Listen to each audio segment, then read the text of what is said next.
people don't understand, like I mentioned, when you arouse yourself with these things, you're opening yourself up to a whole nother world that people don't understand. And as you mentioned, the musicians playing with the Ouija board, people don't know what these people are doing behind the scenes. There's a reason these women and these people are screaming in the crowd for them. Many people are utilizing the assistance of the jinn to assist them in their performances and everything. People don't realize these things.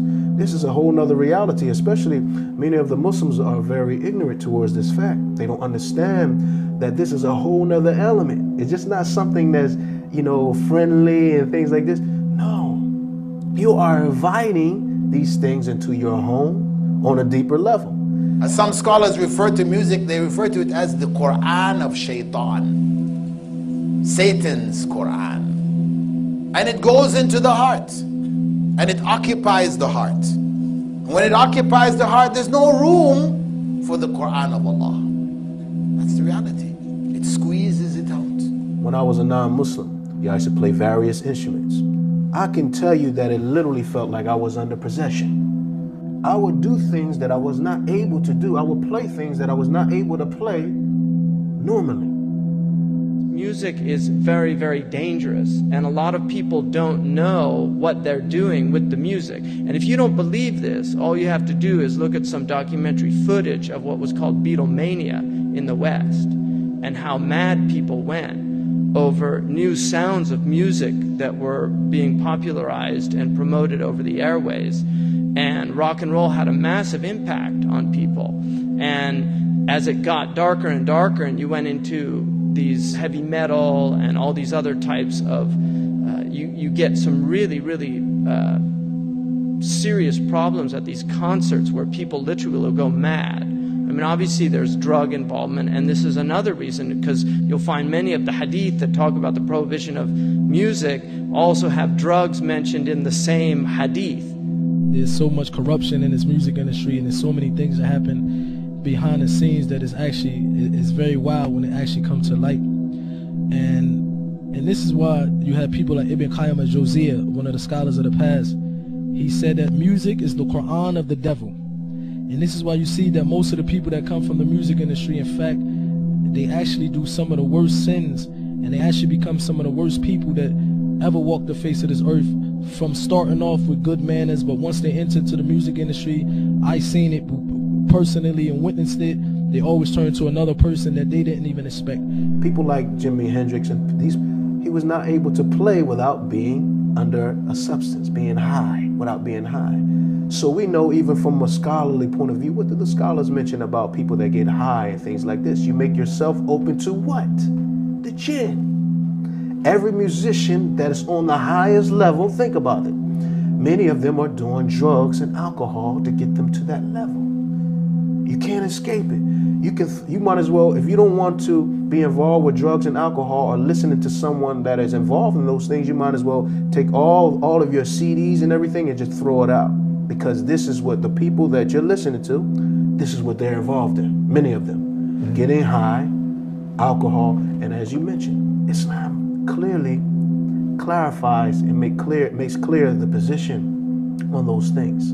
So what state is that person in when they were singing that song? What state was the soul in? Because you may start to feel the way that person was feeling. You understand? This is a serious thing. And yes, I know some people personally, I won't mention their name, and we asked a lot of guide them to Islam. It's a very, very famous rap group that sold maybe 30, 40 million records worldwide. They used to actually be engagement and talking to devils, jinns, and worshiping the shaitan. And they told me stories how they used to be aided by the shayateen, and they was aided by the jinns and aided by the devils. So you have this in the music industry. You have verses where Snoop Dogg, for example, may Allah guide him to Islam, he had a song where he actually was having a conversation with the devil. And in the middle of this song, he actually said that he sold his soul to the devil. So you have a corruption that happens in the music industry is very different than any other entertainment. Some of you may know I used to be the lead guitarist in a rock group. It's not a part of my bio,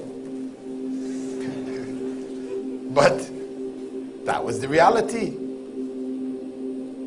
When I lived here in Malaysia, I was lead guitarist. Alhamdulillah, I found Islam. My bass player also found Islam, and the drummer also found Islam later. Alhamdulillah. None of us played music after that.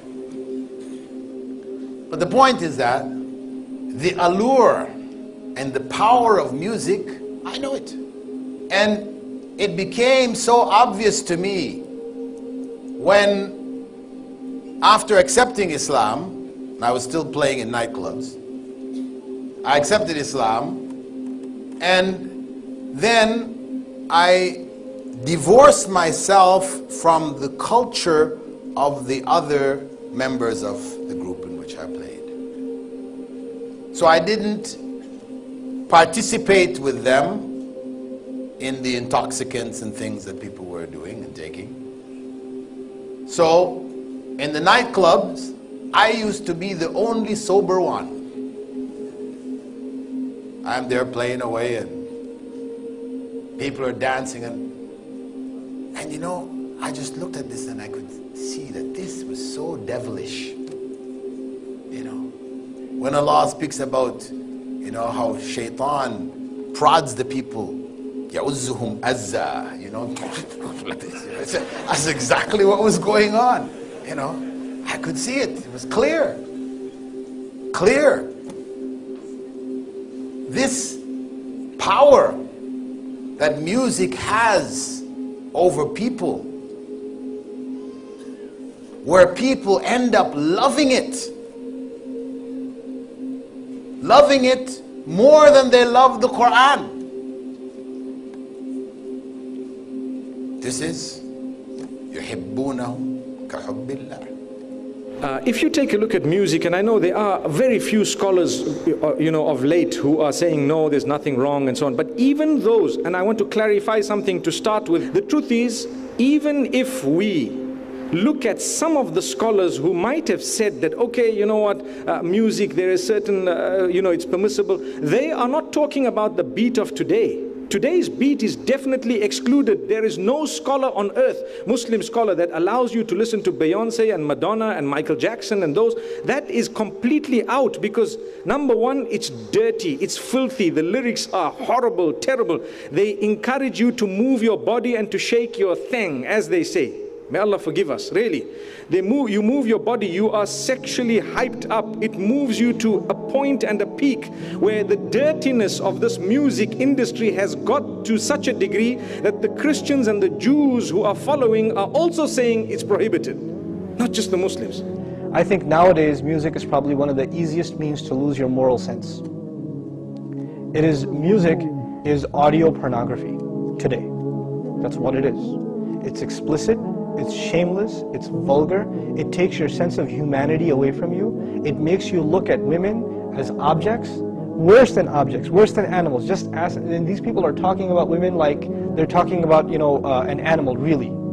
It objectifies women, and especially I've noticed a lot of the brothers that I know of, Muslims, that are really into the hip-hop scene, and they're kind of doing the hifz of the song, right? They're memorizing the song, and they're really good at reciting it with perfect tajweed too, right? And so they do that, and it's just horrible language, horrible, horrific language. So it's a dirty industry. Ask those who are in it. It's filthy. When you hear about music, you hear about how to attract the opposite sex, and it's all about love and all about, you know, your emotions. And so at home you're not happy. When you go to work, you see someone you're working with and you're busy thinking, ooh, the music fits exactly here, and so on. Things are happening. People are tampering with our minds, whereas we have the melody of the Quran, the melodious revelation that Allah subhanahu wa ta'ala has given us, something great and grand. We should not substitute the Quran with that. If a person finds listening to the Quran annoying, after they've been listening to hip-hop and this and that for a long time, and as soon as somebody puts the Quran on in the car, you know what they say? Oh man, turn that off, man, I don't want to, I just want to talk. And they immediately, they get a little annoyed when they hear the Quran. That actually means the shayateen have taken over, and they're constantly making waswasa to this person. Because what do the shayateen hate the most? Yes, they hate the Quran. They hate the word of Allah. They flee, it hurts them. So you know what they do? Because this person has let the shayateen, the devils, into his heart, they start pinching at his heart when he hears Quran, and he says, I don't want to hear this. Right? It's like surgery, it's like pulling a tooth for this person. When you try to give this person a reminder from Allah's word, they get annoyed by it, like agitated, like an allergic reaction. Why? Because they've let the shayateen in. To let them out, the first thing you got to do is stop supplying them with fuel. This is fuel.